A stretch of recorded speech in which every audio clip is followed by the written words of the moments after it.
আসসালামু আলাইকুম বন্ধুগণ। এই যে আপনি আপনি দাদা আপনি আপনি আপনাকে বলছি, শুধু স্ক্রিনটা আপ অ্যান্ড ডাউন না করে একটু থামেন, 1 মিনিট, 1 মিনিট থামেন, একটু থামেন থামেন। আপনাকে বলছি দাদা, ও আমার বন্ধু, দাদা শুনেন, একটু দেখে যান। আল্লাহ আপনার সৃষ্টিকর্তা আপনাকে কি বলছে, একটু শুনে যান। 1 মিনিট, 1 মিনিট শুনে যান। ভিডিওটা ভালো না লাগলে আপনি চলে যাবেন, শুধু 1 মিনিট শুনে যাবেন আমার কথাটা। আল্লাহ আপনাকে কি বলছে একটু বুঝে যান, একটু শুনে যান। তো আমি কোরআনের কিছু আলোচনা নিয়ে আপনাদের সামনে হাজির হয়েছি। তো সেই আলোচনা শুনে যান আপনি। আপনার সৃষ্টিকর্তা আপনাকে কি বোঝাতে চেয়েছে, আর এই দুনিয়াতে আসার উদ্দেশ্য কি, একটু শুনে যান দাদা, একটু।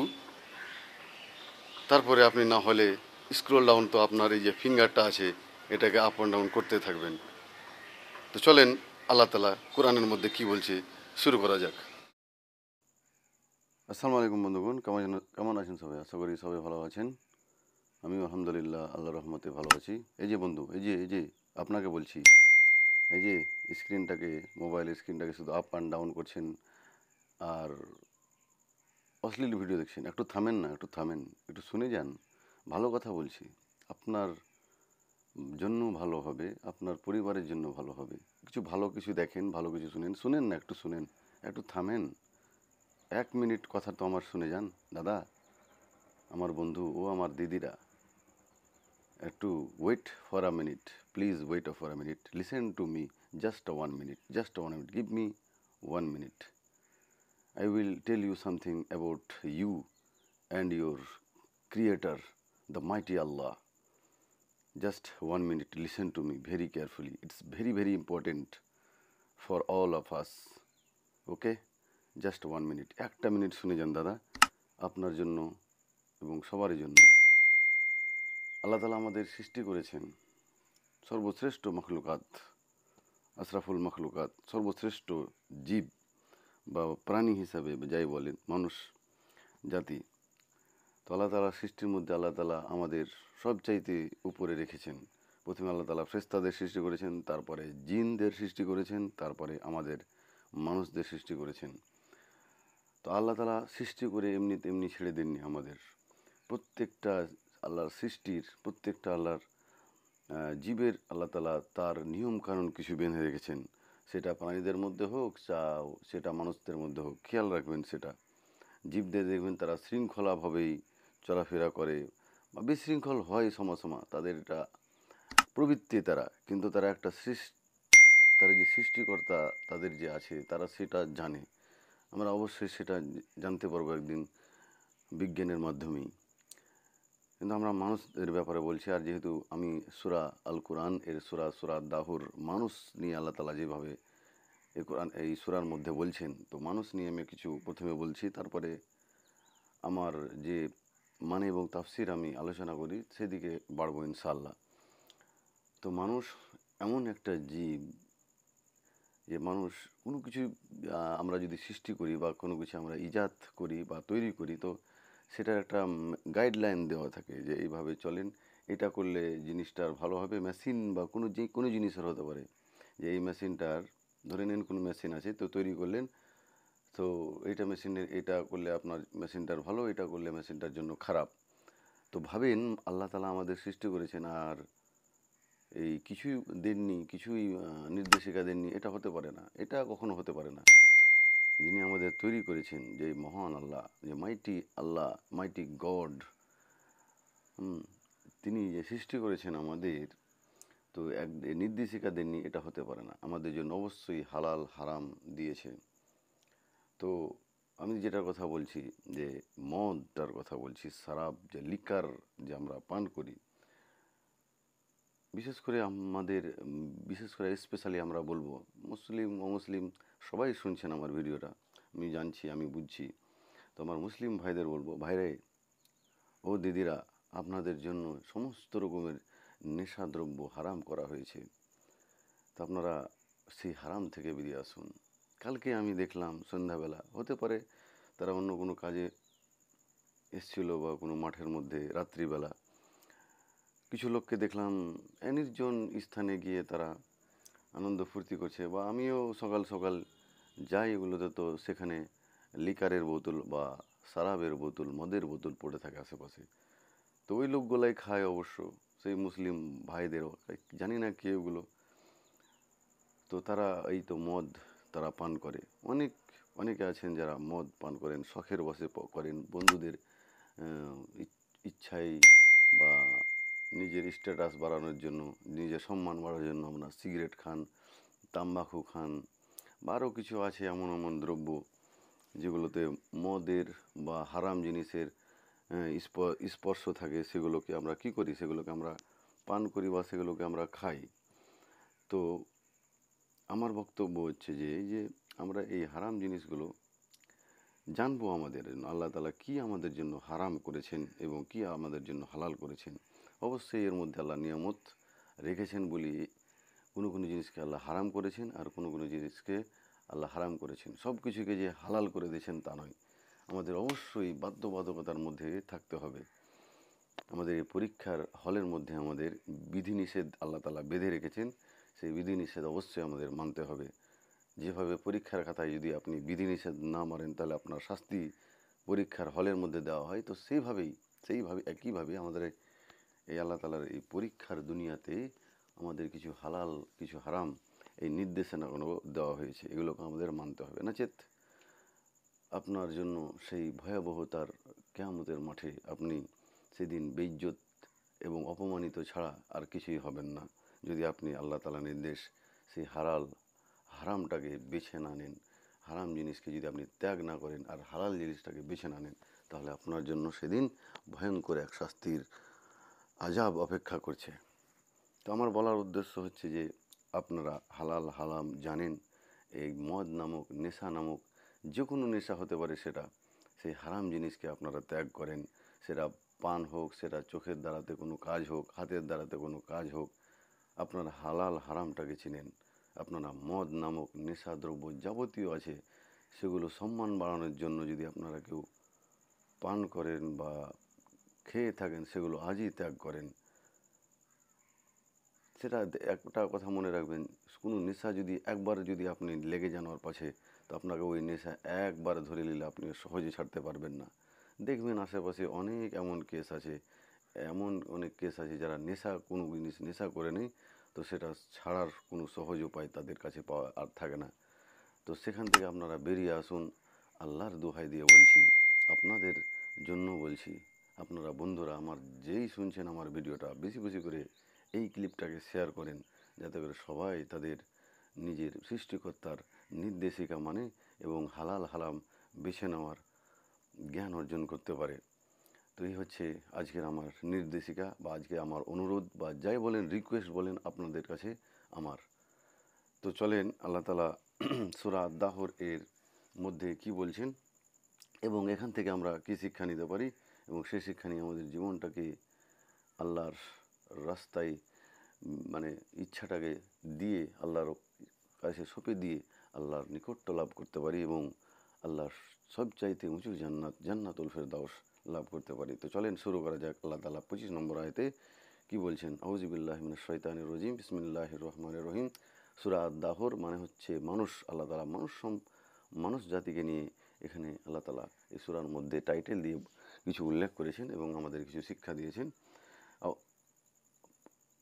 তো আল্লাহ তাআলা প্রথম আয়াতে বলছেন, 25 নম্বর আয়াতে বলছেন, ওয়াজ কো রেস মা রাব্বিকা বুকরাতাও ওয়া আসিলান, আর সকাল সন্ধ্যায় তোমার রবের নাম স্মরণ করো। সুবহানাল্লাহ। আল্লাহ তাআলা বলছেন, প্রথমে এর আগে বললেন যে তোমরা পাপিষ্ঠ লোকের শরণাপন্ন হয়ে না, বা পাপিষ্ঠ লোকের কোনো কথাবার্তা শোনো না। তোমাদের জন্য যারা ধৈর্য ধারণ করবে তারা কি হবে, তারা তারা সে কিয়ামতের দিন বা হিসাব কিতাবের দিন বা জাস্টিস ডে, যেটাকে আমরা ইংলিশে বলি, সেই দিন আল্লাহ তাআলা আমাদের জন্য মহান এক পুরস্কার রেখেছেন। তো আল্লাহ তাআলা আরও বলছেন, আর সকাল সন্ধ্যায় তোমার রবের নাম স্মরণ করো। আর সকাল সন্ধ্যায় যখনই হোক, সেটা সকাল হোক সন্ধ্যা হোক, রাত্রিবেলা তো আমাদের ঘুমানোর পর তো আমাদের আর কোনো হুঁশ থাকে না, আমরা তো অর্ধেক তখন মৃত। আল্লাহ বলছেন সকাল সন্ধ্যায় তোমার রবের নাম স্মরণ করো। তোমার রব যে তোমার সৃষ্টিকর্তা, তাকে চিনো, তাকে জানো এবং তাকে স্মরণ করো এবং তার গুণগান গাইতে থাকো, তাহলে তোমাদের নিস্তার, তাহলে তোমাদের মুক্তি এই পৃথিবীতে, আর কিয়ামতের মাঠে তোমাদের জন্য এক বড় নিয়ামতের অপেক্ষা করছে। তাফসির করুন, সকাল সন্ধ্যায় অর্থাৎ সব সময় আল্লাহর জিকির করো, অথবা সকাল বলতে ফজরের নামাজকে এবং সন্ধ্যা বলতে আসরের নামাজকে বোঝানো হয়েছে। এটাও হতে পারে সকাল বলতে ফজরের নামাজ এবং সন্ধ্যা বলতে এশারের নামাজকে বোঝানো হয়েছে। আমরা আল্লাহ তাআলার সব বিষয়ে, সেটা নামাজে হোক আর সেটা এমনি হোক, কোনো কাজে হোক বা কোনো সুখে দুঃখে, সবসময় আমরা কাকে স্মরণ করব? আমরা স্মরণ করব এক আল্লাহকে, এক সৃষ্টিকর্তাকে, এক রবকে আমরা ডাকবো, আমরা তার কাছেই চাইবো এবং তার কাছেই এবং তার দেওয়া কোরআনের মধ্যে আমাদের সব কিছু সমস্যার সমাধান খোঁজার এবং আমল করার চেষ্টা করবো ইনশাআল্লাহ। এরপরে 26 নম্বর আয়াতে আল্লাহ তাআলা বলছেন,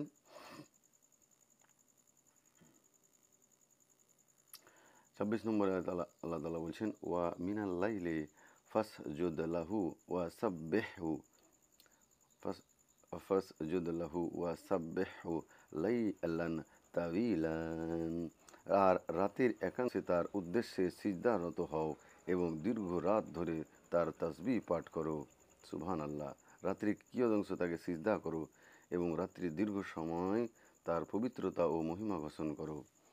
সুবহানাল্লাহ। আল্লাহ তাআলা বলছেন যে তোমরা রাতের কিছু সময় বা কিয়দংশ বা রাত 1টা 2টা ভাবেন এখন, তো তখন তো যখন কোরআন নাজিল হয় তখন তো এইভাবে সময়ের ঘড়ি তখন আবিষ্কার হয়নি। তো আল্লাহ তাআলা বলছেন রাতের কিয়দংশ, এটা বা শেষ রাত্রির যেটাকে বলা হয়, শেষ রাত্রির আগে পর্যন্ত বা সকাল হওয়ার কিছুক্ষণ, 4 ঘন্টা 5 ঘন্টা বলেন, কিছু আগে পর্যন্ত তোমরা কি করো? আল্লাহর গুণগান গাও, আল্লাহর জন্য, যেটাকে আমরা তাহাজ্জুদের নামাজ বলি, তার ইবাদতের কথা আল্লাহ তাআলা এখানে বলছেন যে সে রাত্রে আল্লাহকে ডাকো। সে রাত্রে আল্লাহ তাআলা কী করেন, বা তাফসিরগণ বলছেন বা হাদিস মধ্যে আছে যে আল্লাহ তাআলা 7 আসমানে, সবচাইতে নিচু আসমানে আল্লাহ তাআলার রহমত, আল্লাহ তাআলার দৃষ্টি, বা আল্লাহ তাআলা নিজেই স্বয়ং, বা এইভাবে আল্লাহ তাফসিরগণ বলেছেন আল্লাহ তাআলা স্বয়ং 7 আসমানের নিচে চলে আসে ওই রাত্রি দেখার জন্য যে কে এমন বান্দা আছে যে আমার জন্য ইবাদত করছে বা আমাকে ডাকছে। তো রাত্রির কিয়দংশে তাকে সিজদা করো, তাকে সিজদা করো, বা নামাজের কথা আল্লাহ তাআলা এখানে বলছেন। রাত্রের কিছু অংশ বের হওয়ার পর এবং রাত্রির দীর্ঘ সময় তার পবিত্রতা ও মহিমা ঘোষণ করো। আল্লাহ তাআলার গুণ এবং আল্লাহ তাআলার প্রশংসা আল্লাহ তাআলা নিজেই আল্লাহ তাআলা করতে বলছেন আমাদের জন্য, যাতে করে আমরা আল্লাহর নিকট্য লাভ করতে পারি, আল্লাহর প্রিয় বান্দাদের মধ্যে নিজের নামটাকে লিখাতে পারি। তাফসিরগণ কেউ বলছেন, কেউ কেউ এর অর্থ নিয়েছেন মাগরিব ও এশার নামাজ, কেউ কেউ বলছেন তাফসিরগণ যেটা মাগরিব আর এশার নামাজের কথা উল্লেখ করেছে। আর তাসবিহ করার অর্থ হলো যে কথাগুলো আল্লাহর জন্য উপযুক্ত নয় তা থেকে তাকে পবিত্র ঘোষণা করো।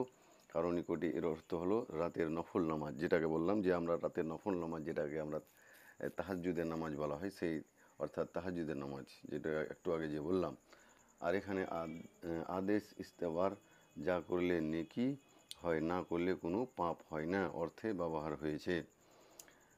যে আপনি সেটা করলে আপনার জন্য অবশ্যই সেটার যে নিয়ামত, সেটার জন্য অনেক আপনাদের জন্য, যদি আপনারা রাতের মধ্যে বা রাতের কিছু নিনটাকে আপনার ত্যাগ করে যদি আল্লাহর ইবাদত করেন, তো অবশ্যই আপনাদের জন্য সেটা নেকির বা অনেক সওয়াবের কাজ হবে। অনেক ভালো আমল যেগুলো আপনাদের জন্য আপনার আমলনামাতে সেটা বসানো হবে। আর যদি আপনি না করেন তো আপনার জন্য গুনাহ কোনো এখানে উল্লেখ থাকবে না। তো আল্লাহ তাআলা বলছেন যে তুমি কি করো, রাতের দীর্ঘ সময় ধরে আমার পবিত্রতা এবং আমার মহিমা ঘোষণ করো। অবশ্যই আল্লাহ তাআলা আমাদের জন্য সেটা বলতে বলছেন। আমরা যাতে আল্লাহরকে জানি, আল্লাহর গুণগান গাই, তো সেটা আমাদের জন্য উপকারী। আল্লাহ আমাদের গুনাহ এবং পাপ কাজ থেকে আল্লাহ আমাদের রক্ষা করবেন, বা আমাদের নেকির যেটা আমল আছে সেটাকে আল্লাহ বাড়িয়ে দেবেন ইনশাআল্লাহ, যদি আমরা এই আমলগুলো নিয়মিত করি। তো এরপরে 27 নম্বর আয়াতে আল্লাহ তাআলা বলছেন, ইন হাউলাআই ইউহিব্বুনাল আজিলাতা ওয়া ইয়াযারুনা ওয়ারাআহুম ইয়াওমান সাকিলান। নিশ্চয় এরা দুনিয়ার জীবনকে ভালোবাসে আর তাদের সামনে রেখে দেয় এক কঠিন দিন। বলছেন যে নিশ্চয় তারা ত্বরান্বিত পার্থিব জীবনকে ভালোবাসে এবং তারা পরবর্তী কঠিন দিবসকে উপেক্ষা করে চলে। নিশ্চয় তারা যারা মানুষগুলো এই এই দুনিয়ার জীবনটাকে একবারে একবারে শেষ জীবন মনে করে, হ্যাঁ ভাবে যে এই দুনিয়ার জীবনটাই শেষ, এখানে মৌজ মাস্তি করে আমরা সব চলে যাব, আমাদের আর কেউ বলার কেউ থাকবে না, ওরা ভুল ভাবছে। আল্লাহ তালা ওই লোকগুলাকে এখানে ভুল ভাঙাচ্ছেন, কি বলে যে তারা নিশ্চয়ই তারা ত্বরান্বিত পার্থিব জীবনকে ভালোবাসে, তারা এই যে জীবনটা আমাদের পৃথিবীর যে জীবনটা, তারাই এটাকে শেষ ভাবে, তারা এটাকে সব কিছু ভাবে। যারা এই ভাবনা চিন্তা করে তাদের কথা আল্লাহ তালা বলছেন এখানে কি, এবং তারা পরবর্তী কঠিন দিবসকে উপেক্ষা করে চলে, তারা যে পরবর্তী একটা যে জীবন হবে, যে কেয়ামত জান্নাত জাহান্নাম যে হবে, কেয়ামত যে একটা আল্লাহ তালা কেয়ামতের মধ্যে যে হিসাব কিতাব নেবেন, এই জীবনটাকে যারা মিথ্যাভাবে উপেক্ষা করে বা বুঝেও বুঝে না, তাদেরকে আল্লাহ তালা এক ভয়ঙ্কর শাস্তির কথা বলছেন, বা তাদেরকে সতর্ক করছেন যে তারা কী ভাবে এটা ভাবতে পারে যে তাদেরকে আর মৃত্যুর পরে আর জীবিত করা হবে না। তারা কোথা থেকে এসেছিল এটা একবারও কি তারা ভাবছে? আমাদের কোথা থেকে সৃষ্টি? আমাদের এক নাপাক পানি থেকে আল্লাহ তালা সৃষ্টি করতে পারেন, তো ভাবেন তো আল্লাহ তালার এতটুকু ক্ষমতা নেই যে আপনাকে এই একটা মাটি থেকে আপনাকে পয়দা করতে পারে? আপনার অংশ অবশ্যই এই মাটির মধ্যে থাকবে, আর একদিন ঠিক আল্লাহ তালা আপনাকে সেই কিয়ামতের জন্য আপনাকে উঠাবে, আমাকে উঠাবে, সবাইকে উঠাবে। তাফসীরগণ বলছেন, অর্থাৎ মক্কার কাফেররা এবং তাদের মতো অন্য লোকেরা দুনিয়ার মায়াজালে বন্দী, সবাই দুনিয়ার মায়াজালে বন্দী, সবাই দুনিয়াকে শ্রেষ্ঠ জীবন মনে করে, শ্রেষ্ঠ এটাই হচ্ছে আসল জীবন, এটার পরে আর কিছু নাই, এবং তাদের সমস্ত চেষ্টা ও মনোযোগ এরই জন্য ব্যয়িত, সমস্ত তারা চেষ্টা করে সব কিছু তারা এই পৃথিবীর জন্য করে, সব কিছু তারা এই পৃথিবীতে সম্মান, অর্থ, ইজ্জত সব কিছু এই পৃথিবীতে পাওয়ার জন্য করে, অর্থাৎ কিয়ামতকে তারা কঠিনতা ও ভয়াবহতার কারণে তাকে কঠিন ও ভারী দিন বলা হয়েছে, আর উপেক্ষা করে চলে, অর্থ তার জন্য প্রস্তুতি গ্রহণ করে না এবং তার কোনো পরোয়াও করে না। তারা কি করে? তারা কোনো পরোয়াও করে না। তো সেই লোকগুলাকে আল্লাহ সতর্ক করছেন, তারা যাতে এই যে মনোভাব আল্লাহ তালা বা এই যে মনোভাব তারা পোষণ করে, মানুষ জাতিরা পোষণ করে, তারা ভুল ভাবছেন। আল্লাহ তালা এখানে তাদের চোখে আঙ্গুল দিয়ে দেখিয়ে দিচ্ছেন। আমাদের উচিত আল্লাহ তালার এই সতর্কবাণীগুলো মেনে নেওয়া, বা মেনে নিয়ে আমাদের কী করতে হবে? আমল করতে হবে সেই কিয়ামতের জন্য, সেই ভয়াবহ দিনের জন্য, যাতে করে আমাদের হিসাবের পাল্লা, নেকির পাল্লাটা ভারী হয়ে যায়, গুনার পাল্লাটা উঠে যায়। তাহলে আমাদের মুক্তি, তাহলে আমাদের সফলতা, তাহলে আমরা সফল। আর যেই আল্লাহর কাছে সফল হবে সেদিন, তার চাইতে আর সফল ব্যক্তি আর সেই দিন কেউ থাকবে না। তো এই হচ্ছে সূরা আদ-দাহরের 24 থেকে নিয়ে 23 থেকে নিয়ে 27 নম্বর আয়াতের মানে এবং তাফসির। ভিডিওটা ভালো লাগলে বন্ধুদের সাথে গ্রুপে যেখানে হোক শেয়ার করবেন, আর তাদেরকে আল্লাহর এই আল্লাহর বাণী পৌঁছে দিয়ে তাদের জীবনটাকে পাপের মায়াজাল থেকে বের করে আনবেন। এটাই আমার কাছে আপনাদের অনুরোধ। তো অবশ্যই ভিডিওটাকে শেয়ার করবেন, আর চ্যানেলটাকে যদি ফেসবুকে দেখছেন তাহলে ফলো করবেন, আর ইউটিউবে দেখছেন তাহলে সাবস্ক্রাইব করবেন, আর ঘন্টাটা দাবিয়ে রাখবেন এরকম আরও অনেক ভিডিও পাওয়ার জন্য। আসসালামু আলাইকুম ওয়া রাহমাতুল্লাহি ওয়া বারাকাতুহু।